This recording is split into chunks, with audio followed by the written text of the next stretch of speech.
all of these companies, we've got direct, agreements in place. Yeah. So Okay. And just last question before I let you before we move on to the actual topic at Go hand. ahead. If you're able to sell, like, let's say, I don't know, Palo Alto or Symantec directly to the enterprise, Yeah. why would you, isn't that better commission, or isn't that better for everybody than if it gets white labeled and then sold through the telco back into the customer? Like, in what case is that beneficial to the customer to have that white labeled product through the service provider if they can just get it straight from you? No, but because what happens is, at times we are directly competing against, because the service provider also directly sort of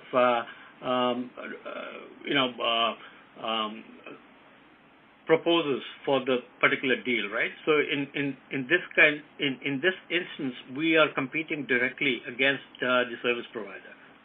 And the service provider, like you're not selling on their behalf. Like, AT&T and Verizon don't need you to help them sell into a customer. Oh, they do. Okay.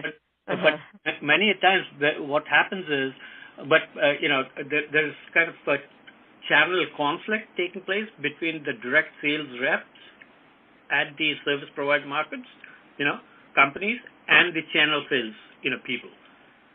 So the thing is, you've got to, before even you go on to sell any of these, to the enterprise segment, you've got to register the companies with the service providers that you're working on, so that nobody from the service provider market, company, direct sales guys cannot kind of go after the deal. Okay. Many times, it has happened that there's a conflict, that is taking place where the direct, sales guys also have approached the same, same enterprise, customer that we are kind of working with. Okay. So if we are kind of working with Zscaler or Symantec and talking to our enterprise, customer, we do not want to see a service provider who we have, connections with, agreements with, to be kind of trying to go in for the same deal. Okay. All right. Okay. It sounds very competitive or confusing, so let's just get into a specific example. It's not confusing. The thing is that there has been, in just to kind of decrease the I would say, conflict between the direct sales reps and the value and the channel segment.